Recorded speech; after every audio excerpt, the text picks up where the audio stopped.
رب العالمين والصلاة والسلام على أشرف الأنبياء والمرسلين سيدنا محمد وعلى آله وأصحابه أجمعين. سبحانك لا علم لنا إلا ما علمتنا إنك أنت العليم الحكيم. سبحانك لا فهم لنا إلا ما فهمتنا إنك أنت الجواد الكريم. محترم حاضرين, আমরা কয়েক সপ্তাহ আগে বাইতুল মাকদিস সম্পর্কে আলোচনা করেছিলাম। আমাদের বাইতুল মাকদিসের কিছু কিছু ইতিহাস আছে, যে ইতিহাস আমরা আসলে জানি না। বাইতুল মাকদিসের একটা ইতিহাস হলো যে এই জায়গাটা আল্লাহ তাআলা নবীদেরকে দিয়ে বানিয়েছিলেন। নবীদেরকে দিয়ে বানাইছিলেন যাতে করে এই জায়গাটা ওই সমস্ত মানুষের হাতে থাকে যারা এক আল্লাহকে বিশ্বাস করে এবং এক আল্লাহর ইবাদত করে। বনি ইসরাঈল ছিল সেই জাতি যে জাতির মধ্যে আল্লাহ তাআলা সবচেয়ে বেশি নবী পাঠিয়েছেন, মানে সর্বাধিক নবী যে গোত্রের মধ্যে পাঠাইছেন, যে জাতির মধ্যে পাঠাইছেন, যে খানদানের মধ্যে পাঠাইছেন, সেটা হচ্ছে বনি ইসরাঈল। ইসরাঈল মূলত হলো ইয়াকুব আলাইহিস সালামের নাম ছিল ইসরাঈল, তার খানদানের নাম ছিল বনি ইসরাঈল, ইসরাঈলের ছেলেরা। এবং যারা অরিজিনাল এখন আজ পর্যন্ত যারা নিজেদেরকে ইহুদি বলে, যারা অরিজিনাল ইহুদি, এমনিতে কিছু ইহুদি আছে তারা পরে যায় ইউরোপের থেকে অন্য জায়গা থেকে তারা ধর্ম পাল্টাইছে, কিন্তু আজ পর্যন্ত যারা অরিজিনাল ইহুদি তারা কিন্তু ওই নসলের, তারা কিন্তু ওই খানদানের, নবীদের খানদানের। এই জন্য অনেক মানুষ গর্ব করে বলে ফেলায় যে আমি তো অমুক খানদানের, আমার তো কিছু হবে না। এটা হবে কি হবে না এটা আমাদের বেশি দূরে যাওয়া লাগবে না, দেখলেই বোঝা যাবে যে কি হবে আর কি না হবে। সম্পর্ক হল ঈমান এবং আমলের সাথে। সম্পর্ক কোনোদিন কোনো নাসাবের সাথে না, কোনো নাসালের সাথে না। বনি ইসরাঈলকে আল্লাহ তাআলা এই ওয়াদা করছিলেন যে তোমরা যদি ঈমান ঠিক রাখো তোমাদের এবং আমলকে সঠিক রাখো, তাহলে তোমাদেরকে আমি এই জায়গার মালিক বানিয়ে রাখবো। তোমরা যদি আমল এবং ঈমান তোমাদের যদি কমজোর হয়ে যায়, বা ঈমানের মধ্যে তোমাদের যদি আকীদার কোনো গলতি চলে আসে, এবং আকীদার মধ্যে যখন মানুষের গলত চলে আসে, যখন ভুল চলে আসে, তখন মানুষের আমল উইক হয়ে যায়। আমি একটা উদাহরণ দিই। একটা মানুষ সে যখন বিশ্বাস করবে দৃঢ়ভাবে যে আল্লাহ তাআলা আমাকে পারে, আমি একটা করে পয়েন্টে আসি। একটা মানুষ, একটা ব্যক্তি যদি তার দৃঢ় বিশ্বাস থাকে, দিল থেকে মন থেকে তার যদি বিশ্বাস থাকে যে আল্লাহ তাআলা আমাকে পালে, তাহলে আমাকে বলেন ওই লোকটা কি আল্লাহর হুকুম ভাঙিয়ে কখনো কোনো ইনকাম করতে পারবে? আমার প্রশ্নটা বোঝেন, প্রশ্নটা খুব সহজ প্রশ্ন, কিন্তু এটা চিন্তার বিষয়। আজকে ধরেন একটা জিনিস আমরা জানি যে এই জিনিসটা হালাল, এই জিনিসটা হারাম। এটা মূলত মোটামুটি মুসলমানদের মধ্যে যে কেউ মোটামুটি জানে, হয়তো বা একেবারে লেখাপড়া কোনোদিন করে নাই, কোনোদিন তো কেউ তাকে শেখায় না, এরকম মুসলমান পাওয়া যাবে, কিন্তু সংখ্যা খুব কম। মেজরিটি মুসলমানদের উম্মাহ তারা আপনাদেরকে আপনি সাফ তাদেরকে পেশ করেন যে ভাই কোনটা হালাল কোনটা হারাম, সে মোটামুটি আপনাকে বলে দিবে যে এগুলি হালাল এগুলি হারাম। সে বলবে লটারি হারাম, সে বলবে শুকরের মাংস হারাম, সে বলবে যে গোশত আল্লাহ নামে জবাই করা হয় সেটা হারাম, সে বলবে মদ পান করা হারাম, সে বলবে সিগারেট খেলো এগুলি যদিও হারাম না, মাকরুহ তাহরিমি, হারামের কাছাকাছি। এরকম সে আপনাকে একটা লিস্ট দিয়ে দেবে। যদি তাকে জিজ্ঞেস করেন যে ভাই আপনার দোকানে এইসব জিনিস কেন রাখেন, সে বলবে যে ভাই এগুলি সারা কি দোকান চলে? কথাটা বুঝেন? তার মানে এগুলি ছাড়া কি দোকান চলে আর আমি বলতেছি আল্লাহ পালে, এটা কি মিল খায়? কথাটা মিলতেছে না। কিন্তু মানুষের আমল কখন নষ্ট হয়? যখন মানুষের আকীদার মধ্যে গড়বড় হয়ে যায়, কোনো দুর্বলতা চলে আসে, তখন যায় সেটা মানুষের আমল ইফেক্ট করে। কথাটা বুঝতে পারছেন? এটা অনেক একটা ইম্পর্টেন্ট বিষয়। এই জন্য সবসময় আল্লাহ তাআলা আগে ঈমানের কথা আনছেন, তারপরে আমলের কথা আনছেন। মানুষের ঈমান যত মজবুত হবে তার আমল তত সঠিক হবে, কারণ আমলের সাথে কানেকশন হলে আমার আল্লাহর সাথে সম্পর্ক কতটুকু।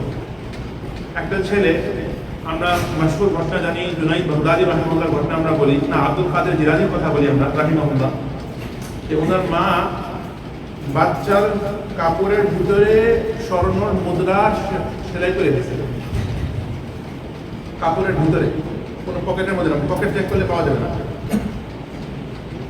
আবার বাচ্চাকে শিখাই দিছে যে কখনো মিথ্যা কথা বলবা না, মিথ্যা দিয়া কেউ কখনো নাজাত পায়নি। আমরা অনেক সময় অনেক ক্ষেত্রে বলা হয় আসসাদকু ইউনজি ওয়াল কিযবু ইউহলিক, সত্য কথা মানুষকে নাজাত দেয়, মিথ্যা কথা মানুষকে হালাক করে ধ্বংস করে। সত্য কথা মানুষকে নাজাত দেয়, মিথ্যা কথা মানুষকে হালাক করে ধ্বংস করে। এটা মোটামুটি অনেক খতিবরা তাদের আরবি খুতবার মধ্যে হাদিসটা বলে আসসাদকু ইউনজি ওয়াল কিযবু ইউহলিক। এখন একদিকে ছেলের কাপড়ের ভিতরে সেলাই করে দিচ্ছেন স্বর্ণ মুদ্রা, আবার বলছেন যে সত্য তোমাকে নাজাত দিবে, মিথ্যা তোমাকে ধ্বংস করবে।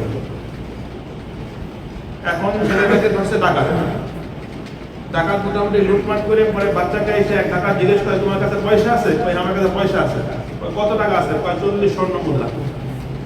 আমি পেরেশান হয়ে গেছে ঢাকা যে 40 স্বর্ণ মুদ্রা তো আমরা পুরা মানে সবার থেকে যে চুরি করলি এতটুকু পাইলাম না, তোমার কাছে 41 মুদ্রা আছে। মূলত ভাই আজকাল জমানায় আমরা বাচ্চাদেরকে লেখাপড়া করাই, আমরা আমাদের জমানায় লেখাপড়া করাই, আমাদের পূর্বপুরুষরা ওনাদের বাচ্চাদেরকে লেখাপড়া করাইছে। ডিফারেন্স চাইলো আমরা লেখাপড়া করাই, আমরা বলি ঠিক আছে ভাই তুমি মুখ মাদ্রাসায় পড়ো, সকালে যাবা বিকালে আসবা, বা আমি তোমাকে আরো 1 সময় 2 সময় দূরে মাদ্রাসায় পাঠাইলাম, তুমি হলো শনিবার যাবা, আবার তারপরে শনিবারে ঘরের পরে চলে আসবা। আর যদি কেউ দেশের বাইরে পাঠায় বলে বছরে তুমি 3 বার আইসো, অসুবিধা নেই, আমি ব্যবস্থা করে দিব। আমরা বলি না এরকম? ওই জমানায় যখন কোনো বাচ্চাকে লেখাপড়ার জন্য পাঠাই দিত তখন সেটা 2-3 বছর না, অনেক সময় 20 বছর 25 বছর 30 বছর লেখাপড়া করতে পারতাম। অনেক মারা যে বাচ্চাদেরকে ছোটবেলায় আরো হাওয়ালা করে দিছে, সে বাচ্চা মার কাছে ফিরতে ফিরতে 20 বছর হয়ে গেছে। 20 বছরে সে কখনো তার মার সাথে দেখা করে নাই, অথচ মা থেকে সে ছেড়ে গেছে, হয়তো মাত্র বালিক হয়েছে, 12 বছর 13 বছর বয়সে। সে ফেরত আসছে কখন? 40 বছর বয়সে, 35 বছর বয়সে, 30 বছর বয়সে, 27 বছর বয়সে। এই জন্য যখন টাকা পাঠাই দিত তখন চিন্তা করতো এই ছেলের বালিক হওয়ার পর্যন্ত মানে যতক্ষণ পর্যন্ত সে কামাইতে পারে, কামানো পর্যন্ত তার কত খরচ লাগতে পারে, ওই খরচটা মা একসাথে সেলাই করে দিচ্ছে। কথাটা আসলে অনেক মাথায় আছে যে এত টাকা কেন দিলেন মা? কোন বাচ্চার কোন মা আছে যে এক বাচ্চাকে এরকম $10,000 বান্ডেল দিয়ে দিবেন? এরকম আছে কেউ? কোনো বাবি তো নেই এখানে। তাহলে এত টাকা তাকে তার মা দিয়েছিল কেন? দিয়েছিল কারণ ওখানে ওইরকম কনসেপ্ট ছিল। ছেলেটা গেছে কোনো আলিমের কাছে যাবে, সে হাদিস শিখবে, 3 বছর 4 বছর খালি হাদিস শিখবে। কারো কাছে যাবে সে ফিকহ শিখবে, কেন 3-4 বছর। কারো কাছে যাবে সে আরবি সাহিত্য শিখবে, কারো কাছে যাবে সে তাফসীর শিখবে, কারো কাছে যাবে সে ইসলামিক হিস্ট্রি শিখবে। এবং এক একটা সাবজেক্ট এক একটা উস্তাদের কাছে সে যতদিন পর্যন্ত তার কাছে যা ইলম আছে, যতক্ষণ পর্যন্ত সে পুরাটা আউয়াল থেকে আখির পর্যন্ত না পড়ে না শোনাবে, ততক্ষণ পর্যন্ত সে বাচ্চা সেদিন থেকে যাওয়ার উপর অনুমতি ছিল না। একজনের কাছে 1 লক্ষ হাদিস আছে, সে 1 লক্ষ হাদিসটা পুরাপুরি পড়াই শোনাইছে, বাচ্চাটাকে লেখাইছে, তারপরে বলছে এবার তুমি যাও, তোমাকে আমি সনদ দিন। এটাই সনদ। আমি হাদিসগুলি নানান সাহাবা আমার উস্তাদের থেকে আমি জড়ো করছিলাম, তোমাকে আমি লিখে দিলাম, এখন তুমি এটাকে আগে ছাড়াও। এই জন্য এই সিস্টেমটা ছিল। সেখানে কোনো 6 বছর 7 বছরের আলেম কোর্স ছিল না, সেখানে কোর্স ছিল যতদিন পর্যন্ত উস্তাদের ইলম পুরো তোমার কাছে না আসছে। এই জন্য সেই জমানার যে আলেম যত বেশি সফর করছে, যত বেশি উস্তাদের কাছে গেছে, তত বেশি আল্লাহ তাকে ইলম দিয়েছে। যে ছাত্র যত বেশি উস্তাদের কাছে গেছে, যত বেশি উস্তাদের কাছে গেছে, যত সময় কাটাইছে, তত বেশি আল্লাহ তাকে ইলম দিয়েছে। কারণ এক একজন এক একটা ফানের মাস্টার ছিল, এক একটা ফুনুন, এক একটা ইলমের একটা দিকে সে অভিজ্ঞ ছিল। যখন তাকে থামাইলো, সে বলছে হ্যাঁ আমার কাছে এরকম 40 দিনার আছে। টাকা বিশ্বাস করে না, আবার জিজ্ঞেস করছে তুমি কি বললাম, তোমার কাছে কত টাকা আছে? আমার কাছে 40 দিনার আছে। পকেট টাকা দেখলে দেখে কোনো টাকা নেই। এই মিথ্যা কথা বলতাম, না আমি সত্যি কথা বলতেছি, আমার কাছে 40 দিনার আছে। বিশ্বাস করে নিয়ে গেছে সর্দারের কাছে। সর্দার বলে যে ভাই তোমার কাছে তোমার কাছে বাবা কত টাকা আছে? আমার কাছে 40 মুদ্রা আছে, তুমি টাকা তো একটু। তখন ও জামা খুলছে, জামা খুলে দেখাইছে যে আমার মা আমার ট্রাই করে দিচ্ছে। তখন ডাকাত বলছে যে ভাই তুমি বাবা, আমি তো জানতামই না তোমার কাছে এত পয়সা আছে, তুমি আমাকে বলতে গেলে না, তুমি আমাকে না বললে তো আমি তোমার কাছ থেকে নিতাম না। তখন ছেলে কি বলতেছে? ছেলে বলতেছে যে না, আমার মা আমাকে শিখাই দিছে যে আসসিদকু ইউনজি ওয়াল কিযবু ইউহলিক, সত্য মানুষকে নাজাত দেয়, মিথ্যা মানুষকে ধ্বংস করে। সত্য মানুষকে নাজাত দেয়, মিথ্যা মানুষকে ধ্বংস করে। এটা আমার মা আমাকে শিখাই দিছে। এই জন্য আমি তোমাকে যদি মিথ্যা কথা বলতাম, মিথ্যা কথা দিয়ে যে পয়সা আমার কাছে থেকে যেত, এর চেয়ে আমার জন্য বেশি লাভবান যদি আমি সত্য কথা বলি, তুমি পয়সা নিয়ে যাও, তো আমার লাভ বেশি। লাভ বেশি কি হিসাবে? লাভ বেশি আখিরাতের হিসাবে। কারণ লসটা কোন জায়গায়? একদিকে হলো 40 দিনার লস, অনেক লস। 40 দিনার কিন্তু অনেক পরিমাণ টাকা। আপনার এক দিনার হলো আপনার 5.5-4.5 গ্রাম স্বর্ণ। 1 গ্রাম এখন কত? 55 টাকা করে পায় নাকি? 55 ছিল টাকার সময়, আমাদের ধরেন 50 টাকাই ধরেন, মানে এক একটা 50 টাকা মানে আর 4 কিলো 225 টাকা। এক একটা মুদ্রার দাম হলো $225, এক একটা কয়েন। সেরকম 40টা গোল্ডেন কয়েন ছিল। 40টা গোল্ডেন হিসাব কয়েন তাহলে অনেক টাকা। সে কি বলছে, লসটা লাভটা কোন থেকে হিসাব করছে, যদি আমি তোমাকে এই মিথ্যা কথা বলতাম তাহলে মিথ্যার গুণাটা আমার ঘাড়ে চাপতো, আর যখন আমি তোমাকে সত্য কথা বলছি তুমি হয়তো আমার স্বর্ণ নিয়ে যাবা কিন্তু আমার আমল নামায় কোনো দাগ নেই। সে আমল নামায় একটা মিথ্যার দাগ আসবে, এটা বাচ্চা বরদাস্ত করে নাই, তারপর সব টাকা চলে যাক, সে মাইন্ড করে নাই। এটাকে বলে সে আকীদা, বিশ্বাস যে আল্লাহ রাসূল যে হাদিস বলছে হাদিসে সহিহ, হাদিস ফলো করলে আমার লস হবে এটা সম্ভব না। আর যদি বাহ্যিক লস হয়েও যায়, যদি বাহ্যিক লস হয়ে যায়, বাহ্যিক লস আসল লস না, আসল লস ছিল আখিরাতের লস। এজন্য যে মানুষের ঈমানটা যত মজবুত হবে, যার দিলটা যত শক্ত হবে, সে এটা পারবে করতে, সাধারণ মানুষটা করতে পারবে না। এটা হয়েছে এমনই ভাবে যখন আকীদা দুর্বল হয়ে যায় মানুষের আমল দুর্বল হয়ে যায়। আমি দুটো উদাহরণ দিচ্ছি, একটা উদাহরণ দিচ্ছি হালাল ইনকাম নিয়ে, একটা উদাহরণ দিচ্ছি সত্য কথা নিয়ে। এছাড়াও আরো বুঝতে গেলে আরো অনেক উদাহরণ পাওয়া যাবে। বনি ইসরাঈলকে যখন আল্লাহ তাআলা ওয়াদা করছেন, বনি ইসরাঈলের মধ্যে দুইটা গ্রুপ হয়ে ভাগ হয়ে যায়। একটা গ্রুপ ভাগ হয়ে যায়, তারা হলো জেরুজালেম এবং জেরুজালেমের আশেপাশের যে জমিনগুলি, সেই জমিনে তারা মালিক হয়ে যায়। তাদেরকে বলা হয় দ্য চিলড্রেন অফ জুডা। আরেকটা হলো দ্য চিলড্রেন অফ নাজারেথ, তারা চলে যায় হলো ওইখান থেকে আরেকটু দূরে, এবং চিলড্রেন অফ নাজারেথ যারা, তারা পুরো শিরকের মধ্যে চলে যায়। কিন্তু প্রায় 150 বছরের উপরে যারা হলো আল্লাহকে বিশ্বাস করতো, তারা বাইতুল মাকদিসের কন্ট্রোলে থাকে। হঠাৎ করে খবর আসে যে রোমের বাদশাহ সে খ্রিস্টান হয়ে গেছে। এটা কিন্তু ইসলামের বাইরে কথা বলছে। হঠাৎ করে খবর আসলো যে রোমের বাদশাহ সে কি হয়ে গেছে, সে মুসলমান, সে খ্রিস্টান হয়ে গেছে। ওই জামানায় খ্রিস্টান হওয়া মানে মুসলমান হওয়া, কারণ আমাদের জামানায় হলো আল্লাহ রাসূল নবী, ওই জামানায় ছিল ঈসা ইসলাম নবী। তার মানে যদি কেউ ঈসা ইসলাম ধর্ম পালন করে সে মুসলমান। ওই জামানা শেষ নবী আসার পরে, শেষ নবী আসার পরে এখন ইসলাম ছাড়া যে কোনো ধর্ম দিলে সে মুসলমান, ইসলাম নিয়ে ফেলে মুসলমান। তখন ইহুদিরা বলতো, আমাদের মাথার মধ্যে আসলো যে হয়তো এবার আমরা কামিয়াব হব, আমাদের হাত থেকে যে আমাদের জেরুজালেম এটা আমাদের কন্ট্রোলে চলে আসবে।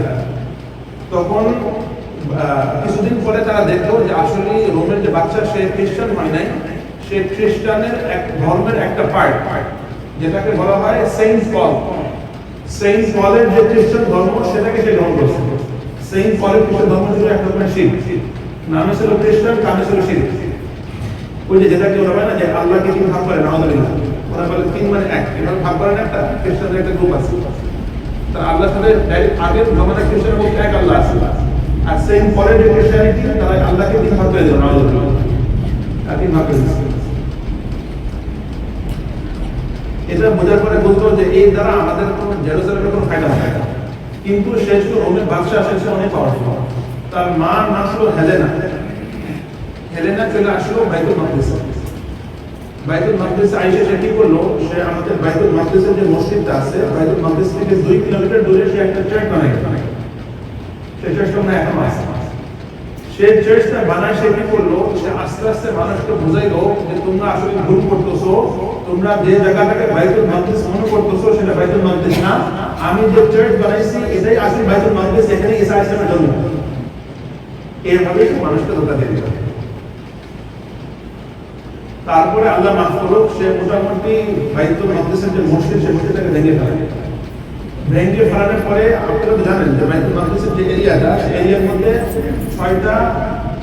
প্রায় 6টার মতো 2টা বড় মসজিদ আছে, আর আরো ছোট ছোট কয়েকটা মসজিদ আছে। আমাদের প্রায় 6টার মতো মসজিদ আছে ওই কম্পাউন্ডের বাউন্ডারির ভিতরে। এমনি তো মেইন মসজিদ যেটা সবসময় আমরা দেখি সেটা হলো বড় মসজিদ, যেটা আর একটা যেটা সবসময় আমরা বলি যে স্বর্ণ রঙের যেটা গম্বুজ একটা, সেটা বলা হয় ডোম অফ দ্য রক। এই দুইটাই কিন্তু মেইন মানে আকর্ষণ, যেটা এই দুটো জায়গা সবসময় ছবিতে এই দুটো জিনিস দেখা যায়। তখন হেলেনা করলো কি, আর্মিকে নিয়ে এসে বলছিল যে এই যে এটা করে Dome of the Rock, Dome of the Rock মানে এই যে গম্বুজ যেটা, এই গম্বুজটাকে এখান থেকে খুলে ফেলায়, তোমরা এটাকে নিয়ে আসো আমার এই চার্চের মধ্যে নিয়ে আসো।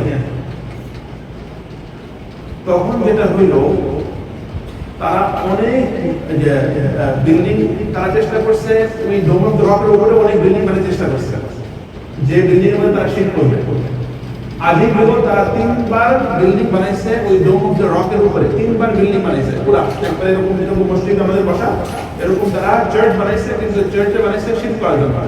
তাদের মকসদ ছিল তারা একবারে ওই গম্বুজের উপরে শিফট করবে।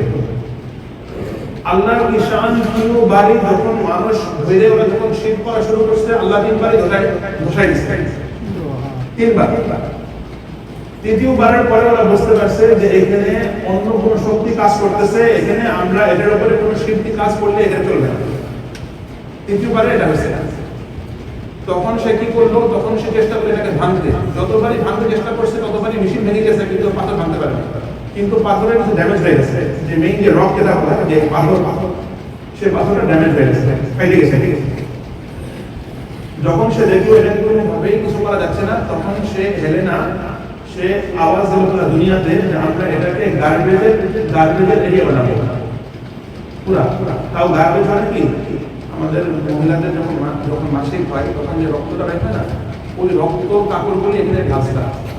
এবং তখন তারা রোমে সংবাদ দিচ্ছে যে যাদের যাদের এরকম মহিলার এরকম রক্ত আছে সে সব রক্ত নিয়ে তুমি এদিকে পাঠাও, আমরা সবগুলি এখানে ডালবো। তারা পুরা ডোম অফ দ্য রকটাকে তারা পুরা একটা বিশাল গার্বেজ ডাম বানিয়ে ফেলেছে।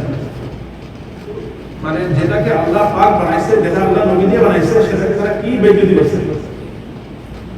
এজন্য যারা ওই এলাকার বেইজ্জতি করবে, আল্লাহ তাআলা যে জিনিসটাকে গুরুত্ব দিয়ে বানাই, যে গুরুত্ব দিয়ে যেটাকে নির্ধারিত করেছেন, যে সমস্ত মানুষরা সেই জায়গায় বেইজ্জতি করবে, সেই জায়গার মধ্যে মানুষকে হত্যা করবে, মানুষকে অ্যারেস্ট করবে, মানুষকে জখমি করবে, তাদের সেখানে থাকার অধিকার নাই। এবং কারা এই জায়গার বেইজ্জতি করছে আর কারা এই জায়গাকে ইজ্জত করছে, এটা আমার কথা বিশ্বাস করা দরকার নেই। আমরা ইতিহাসে দেখি যে এই জায়গাটাকে পাক পবিত্র রাখা, সম্মান করা, এটা কোন জাতি করছে? প্রথমে করছিল বনি ইসরাইল, যারা মুসা আলাইহিস সালামকে বিশ্বাস করত। পরে করছে এক জমানায় খ্রিস্টানরা, যারা আল্লাহ ঈসা আলাইহিস সালামকে বিশ্বাস করত। আর এই জমানায় মুসলমানরাই করছে। এরা ছাড়া যখনই কেউ ওই জায়গা দখল করতে গেছে, তারা ওই জায়গার বেহরমতি করছে, তারা ওই জায়গা বেইজ্জতি করছে। তারপরে আমরা জানি, ওমর রাদিয়াল্লাহু আনহু ঘটনা জানি, যে যখন সাহাবারা যুদ্ধ করতে করতে ওইখানে পৌঁছায় গেছে, তখন ওইখানকার যারা পাদ্রী ছিল ওই জমানায় 12 জন না 13 জন, তারা বলছিল যে আমরা চাবি তোমাদেরকে দিব না, কারণ আমাদের কিতাবের মধ্যে লেখা আছে যে চাবি আমরা কার হাতে দিব। তখন উনি ওমর রাদিয়াল্লাহু আনহু খবর দেন, ওমর রাদিয়াল্লাহু আনহু আসলেন, তারপরে ওনার কাছে চাবি দিয়েছেন। চাবি দিয়া খোলার পরে এখন ওমর রাদিয়াল্লাহু আনহু বুঝতে পাইতেছেন না যে আমাদের ওই পাক জায়গাটা কোনটা। আপনি বুঝতেছেন তো, তারা পাক জায়গা বানাইছে 2 কিলোমিটার দূরে একটা এলাকা, আর তারা ওই জায়গাটা গার্বেজ দিয়ে ভরে দিয়েছে। আপনি তারা বের করবেন কিভাবে? তখন যারা পুরাতন লোক ছিল, তাদের কাছ থেকে সংবাদ নিয়ে যখন জায়গাটা বের করছে যে এখানে অরিজিনাল মসজিদটা ছিল আর এখানে ওই পাথরটা ছিল, তখন সাহাবাদেরকে নিয়ে ওই জায়গাটা পরিষ্কার করে দেন। এবং মুসলমানদেরকে যারা না ছিল, সাহাবারা ছিল, তাদেরকে নিয়ে জায়গা পরিষ্কার করে দেন। এই আবার যে জায়গাটাকে বেইজ্জতি করা হচ্ছিল, সেই জায়গাটাকে আবার মুসলমানরা সম্মানে নিয়ে আসেন, আবার পাক বিদ্রোহ করবে। তারপরে কয়েকশো বছর আল্লাহ তাআলা মুসলমানদের হাতে জায়গাটা রাখেন। তারপরে মুসলমানদের মধ্যে যখন লিডারশিপের মধ্যে যখন আমাদের কমজোরি চলে আসছে, যখন মানুষ আবার আখিরাতকে ভুলে দুনিয়াটাকে প্রাধান্য দিচ্ছে এবং দুনিয়ার লাভ লসের দিকে তাকায়, তারা আখিরাতকে পেছনে ফেলে দিচ্ছে, ওই মুহূর্তে আল্লাহ তাআলা আবার একটা আযাব পাঠিয়েছিলেন। সেই আযাবটা ছিল আমাদের কুসাইরা আইসে ওইখানে ঢুকলেন। ওরা ঢোকার পরে মুসলমানদেরকে গণহারে হত্যা করলেন। মুসলমানদেরকে এমন ভাবে হত্যা করছিল যে মুসলমানদের রক্তে পুরা মসজিদুল আকসার কম্পাউন্ডের ভিতরে যে মাটি, সেই মাটিটা কাদা হয়ে গেছে, পানি দিয়ে কাদা হয়নি, মুসলমানদের রক্তে কাদা হয়ে গেছে। এবং যারা মুহাদ্দিস, যারা হিস্টোরিয়ান, তারা বলে যে ভাই যারা আর্মি যারা আসছিল, তাদের ঘোড়া রক্তের মধ্যে, যেহেতু রক্ত আমাদের কিন্তু পিছলা, আপনারা যারা কোরবানি আমরা করে আসছি, আমরা জানি যে কোরবানি যখন করা হয় রক্তের পিছলা অনেক সময় কাঁচা খায় করে যায়, জামা ময়লা হয়ে যায়, রক্ত পিছলা হয়। মানুষের রক্তে যখন কাদা হয়ে গেছিল, তখন ঘোড়ার পা পর্যন্ত পিছলানো শুরু করলো, ঘোড়ার পা পিছলাই করে যাচ্ছিল। তারা এমন কোন রেওয়ায়ত আসছে 90,000, কোন রেওয়ায়ত আসছে 1 লাখের উপরে তারা মুসলমানদেরকে তারা একদিনে মেরে ফেলে, সকাল থেকে সন্ধ্যা পর্যন্ত। তারা কোনো বাচ্চা, কোনো মহিলা কাউকে রাখে না। এবং তাদের বদভ্যাস হলো যে মহিলা যাদের পেটে বাচ্চা, ওদের পেট খাইতে বাচ্চা বেঁধে বাচ্চাকে মারছে। আল্লাহ তাআলা কিছুদিন পর সেটাও বেশ সবখানি বছর প্রায় চলে গেছে। তারপরে আল্লাহ তাআলা আবার মুসলমানদের মধ্যে সালাহুদ্দিন আল আইয়ুবী নামে আল্লাহ তাআলা একটা জেনারেলকে দাঁড় করাইলেন। সালাহুদ্দিন আল আইয়ুবীর ইতিহাস ছিল, সে প্রথমে ছিল একজন মাদ্রাসার ছাত্র। সালাহুদ্দিন আইয়ুবী ছিল এক মাদ্রাসার ছাত্র, একজন উস্তাদের কাছে লেখাপড়া করত। ওই উস্তাদ তাকে 16 বছর বয়সে তার লেখাপড়া শেষ করার পরে তাকে বলছিল, তুমি এবার ইজিপ্টে চলে যাও, মিশরে চলে যাও। সে মিশরে যায়, সে আর্মিতে ঢুকলো। আর্মিতে ঢুকে আস্তে আস্তে সে আর্মিতে যে সিনিয়র হইতে হইতে সে জেনারেল পর্যায়ে চলে যাবে। তারপরে সে জেনারেল হওয়ার পরে যেহেতু তার আখলাক, আদাব এবং অভ্যাস এবং ইনসাফ এত সুন্দর ছিল যে মিশরের পুরো আর্মি তার রাস্তা করে ফেলে। এরকম লোক আমাদের এত 100 বছর আমরা পাইনি।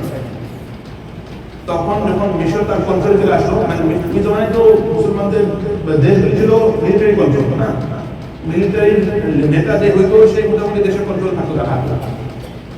এবং সে সিস্টেম ছিল যে খালিফা ছিল, যে বাদশা ছিল, বাদশার সাথে মিলিটারি একটা সম্পর্ক ছিল, যে বাদশার হাতে মিলিটারি করতো, বায়াত করতো যে আমি তোমার রাষ্ট্রকে আমি সুষ্ঠুভাবে রাখবো, আমি বর্ডার গার্ড করবো এবং আমি সুষ্ঠুভাবে চালাবো। এবং বাদশার খাজানা থেকেই বেতন আসতো, আমাদের মিলিটারিতে যারা আছে তারা তাদের বেতন আসতো। উনি তখন মুসলমান যখন এখানে মিশরটাকে হাতের মধ্যে চলে আসলো, তখন উনি আস্তে আস্তে মুসলমান বাদশাহের কাছে লেটার পাঠাতে শুরু করলেন যে আমি মসজিদুল আকসা আবার মুসলমানদের হাতে ফিরিয়ে আনবো, তোমাদের যতটুকু সাপোর্ট দিতে পারো সাপোর্ট দাও। কেউ সৈন্য দিয়ে সাপোর্ট দিচ্ছে, কেউ পয়সা দিয়ে সাপোর্ট দিচ্ছে। তারপরে ওই পর্যায়ে না, আমরা সবসময় দেখি যে বাহ্যিক ভাবে, জাহিরি ভাবে আমরা দেখি যে 1 লাখ আর্মি সোলজার আছে, এতগুলি তার কাছে অ্যামুনিশন আছে, এতগুলি তার কাছে ওয়েপন আছে। আমরা কিন্তু এভাবে হিসাব করি, এটা হলো কাফেরদের হিসাব করার চেষ্টা করছে, কতগুলি বন্দুক আছে, কতগুলি ট্যাঙ্ক আছে, কতগুলি আছে, কতগুলি, এগুলি হলো কাফেরদের হিসাব। মুসলমানদের হিসাব হলো আসবাব তো আমরা খেয়াল করবো, কিন্তু আমরা দেখবো কতটুকু নেক, কতটুকু ঈমান আছে, কতটুকু নেক আমল আছে। এজন্য সালাহুদ্দিন আইয়ুবী আমরা খালি ওই ঘটনা জানি যে ওনার কাছে অনেক অস্ত্র ছিল, আমরা ওই ঘটনা জানি না যে ওনার যারা সৈন্য তাদের ঈমান কি ছিল। আপনারা মনে করছেন কি আমাদের এই জমানায় শুধু আমাদের কি আছে, এটা কি বলে গোয়েন্দা বাহিনী এই জমানায় শুধু আছে, আগে জমানায় ছিল না? কেউ নয়, আগে জমানায় ছিল না, 100% ছিল। দুনিয়া যত পুরান, গোয়েন্দা বাহিনী তত পুরান। নন মুসলিমরা কি খালি আজকে গোয়েন্দা পাঠায় নাকি আগে গোয়েন্দা পাঠাইতো? আগে গোয়েন্দা পাঠাইতো। গোয়েন্দা পাঠায়, তখন গোয়েন্দা রিপোর্ট দিচ্ছে যে আমরা সালাহুদ্দিন আইয়ুবী যে আর্মি পাইছি, এই আর্মির সাথে আমরা যুদ্ধ করে পারবো না। বলে কেন? বলে এই আর্মির সাথে এই জন্য যুদ্ধ করে পারবো না, এই আর্মিটা সারা দিন তারা যুদ্ধ করে, আর রাত্রে বেলা ভোরবেলা উঠে তারা দাঁড়ায় নামাজ পড়ে আল্লাহর কাছে কাঁদে। যারা কোনো গুনাহ কাজ করে না, সারা রাত সারা দিন তারা যুদ্ধের ময়দানে মেহনত করে, রাত্রে বেলা যতটুকু তাদের সম্ভব তারা দাঁড়ায় আল্লাহর কাছে কাঁদে। এই আর্মির সাথে এরা স্পিরিচুয়াল, ওরা তো বলে স্পিরিচুয়াল, আধ্যাত্মিক। ওরা বলে এরা আধ্যাত্মিকভাবে এত শক্তিশালী, আমরা কোনো তাদের সাথে পারবো না। আমাদের মুসলমানদের দুইটা গুণ ছিল, একটা ছিল মুসলমানরা ফিজিক্যালি অনেক শক্তিশালী, একটা ছিল মুসলমানরা ঈমানের দিকে অনেক শক্তিশালী। মানুষ যখন ঈমানে শক্তিশালী থাকবে, মুসলমানদের কথা বলছে, যখন ঈমানে শক্তিশালী থাকবে, বাহ্যিকভাবে জাহিরভাবে ঠিক থাকবে, তখন দুনিয়াতে কোনো শক্তি তাদের পাবে না। কারণ তারা সুন্নাত পুরা করছে, একদিকে আল্লাহর হুকুম পুরা করছে, আর একদিকে নবীর হুকুম পুরা করছে। সেগুলো শারীরিকভাবে শক্তিশালী বলা যায়। কেন? আল্লাহ রাসূল বলেছেন যে শক্তিশালী মুমিন একজন দুর্বল মুমিন থেকে আল্লাহর কাছে বেশি প্রিয়। এটা হাদিসে আছে। এজন্য মুসলমানরা দুর্বল হবে, মুসলমানদের সাহস কম হবে, এটা হতে পারে না। মুসলমানরা দুর্বল হতে পারে না, মুসলমানদের সাহস কমতে পারে। যদি দুর্বল থাকি আর সাহস কম হয়, তার মানে আমাদের মুসলমান থেকে বড়বার মধ্যে আমাদের কোনো সমস্যা আছে। আমাদেরকে আমাদের গার্জিয়ানদের যে তরবিয়ত করে বড় করা উচিত, হয়তো তারা করে না। যদি তারা সে তরবিয়ত করে বড় করতো, তাহলে আমাদের ঈমানের মধ্যে উইকনেস থাকতো না, আমাদের শরীরে শক্তির মধ্যে কোনো উইকনেস থাকতো না। আমরা তো হাদিসের কিতাবের মধ্যে পড়ি যে শেষ জামানা আসবে, আল্লাহ তাআলা আল্লাহ রাসূলের খানদান থেকে একজনকে পাঠাবেন, তার নাম থাকবে মুহাম্মদ, তার বাপের নাম থাকবে আব্দুল্লাহ, তার মার নাম থাকবে আমেনা, এবং তাকে মুসলমানরা ডাকবে মাহদি। মাহদি রাদিয়াল্লাহু আনহু তার নাম, মাহদি রাদিয়াল্লাহু আনহু তার টাইটেল, যে টাইটেলটা মুসলমানরা দিবে। তার মূল নাম হচ্ছে মুহাম্মদ, তার আব্বার নাম হচ্ছে আব্দুল্লাহ, তার মার নাম হবে আমেনা। সে কখন আসবে তার জন্ম ঘোষিত হয়নি, এটা আল্লাহ তাআলা আমরা জানি, কিন্তু আমরা শুনি যে উনি আসবেন, এবং আমরা শুনি যে আল্লাহ তাআলা ওনাকে দিয়ে কিভাবে দুনিয়াটাকে পাক করবেন এবং আবার দুনিয়াটা মুসলমানদের হাতে দিবেন, আমরা এগুলো শুনি। প্রশ্নটা কিন্তু শোনার সাথে সম্পর্ক না, প্রশ্নটা হলো যদি আমার জমানায় আল্লাহ তাআলা ওনাকে পাঠাই দেন আমি কি করব? আবার বলছি, আমার কথা হয়তো বুঝতে পারছেন। প্রশ্নটা হলো উনি আসবে কি আসবে না প্রশ্ন না, উনি 100% আসবে। কখন আসবে আমরা কেউ বলতে পারবো না। কেউ যদি বলে কোন সালে আসবে সে মৃত্যু, কারণ আল্লাহ রাসূল হাদিসে বলেন যে কোন সালে আসবে, এটা কেউ বলে সে মিথ্যা কথা বলছে, কিন্তু উনি আসবে। কথা হচ্ছে যদি উনি আমার জমানায় আসে, আমি এখন যেহেতু উনি আমার জমানায় আসে এবং আমরা খবর পাই, আমরা একটা বলে যে এই আসল ব্যাংকিং ডেভেলপমেন্টে আমরা ছিলাম, তাহলে ওনার যে জামাত হবে সেই জামাতের সাথে কি আমি যোগ দিতে পারবো কি পারবো না, এটা হচ্ছে প্রশ্ন। আল্লাহ রাসূল একজন বলছেন ইয়া রাসূলুল্লাহ কিয়ামত কবে হবে? আল্লাহ রাসূল তাকে জবাব দিতে পারতেন যে ভাই কিয়ামত কোন দিন হবে, কোন তারিখ হবে। আল্লাহ রাসূল বলছেন যে তুমি কিয়ামতের কি প্রস্তুতি নিছো?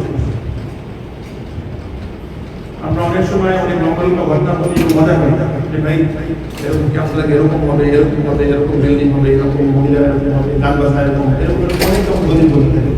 আমরা শুনতে থাকি বলবো হ্যাঁ হ্যাঁ মনে হয় আমাদের জামানায় কিয়ামত আসছে, কিন্তু কথা কিন্তু ওইটা না।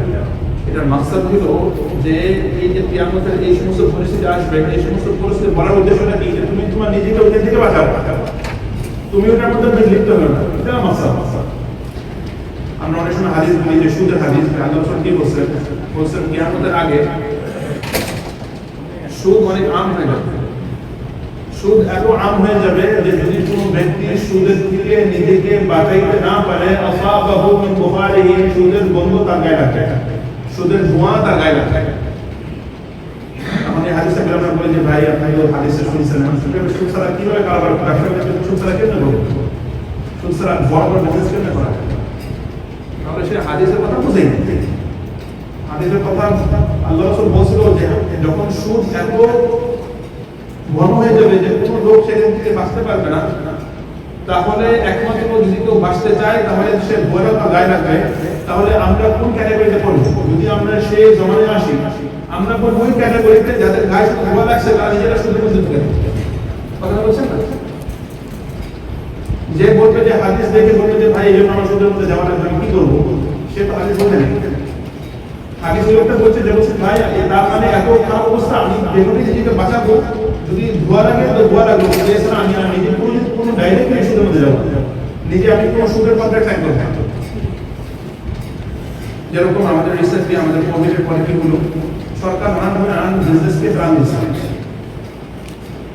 একটা পিপিপি লোন ছিল, আরেকটা ছিল কি লোন ছিল, আরেকটা কি লোন ছিল,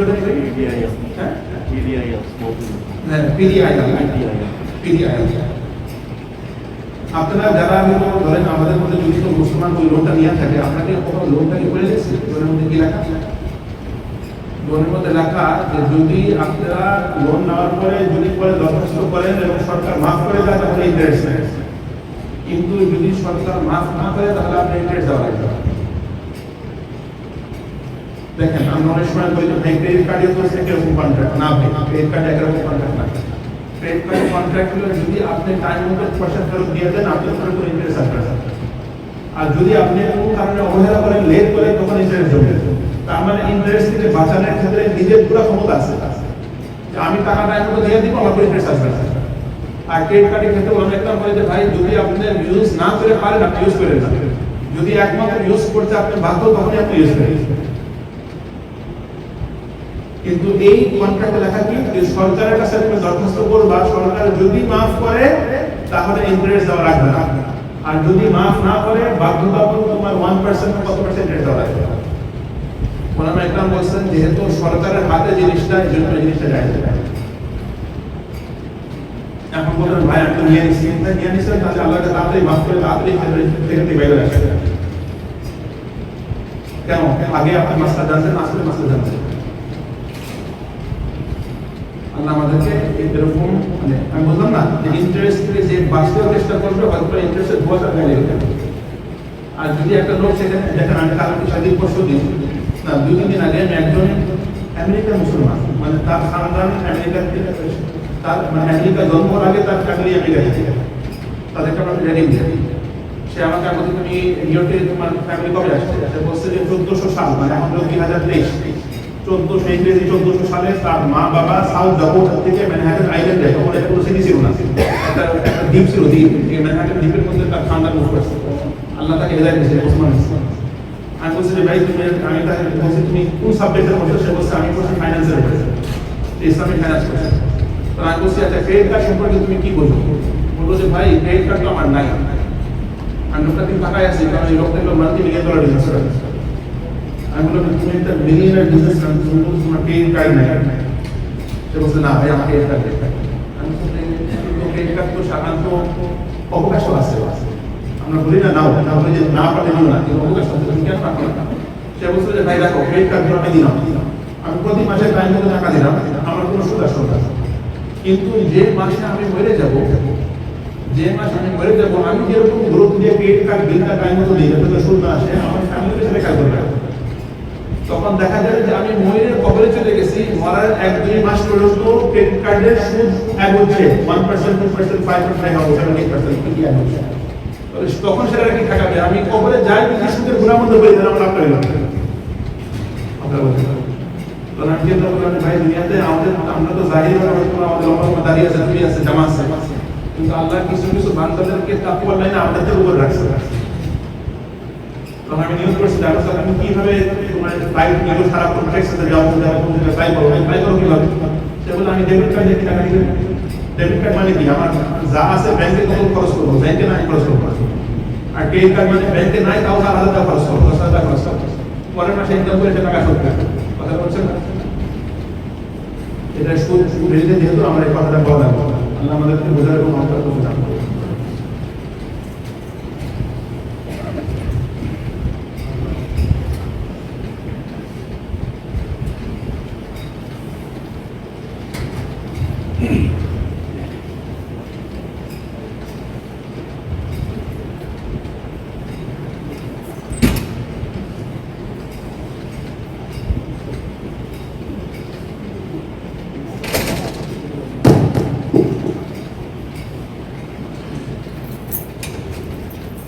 الله أكبر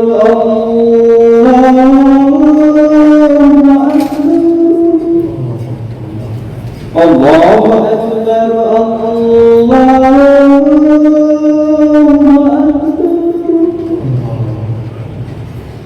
أشهد أن لا إله إلا الله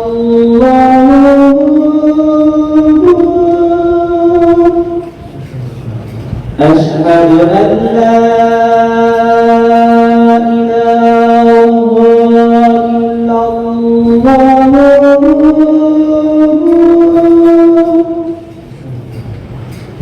أشهد أن محمدا رسول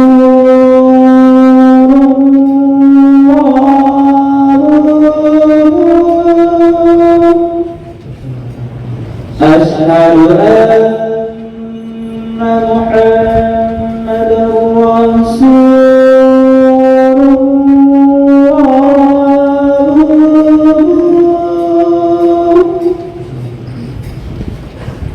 حي على الصلاة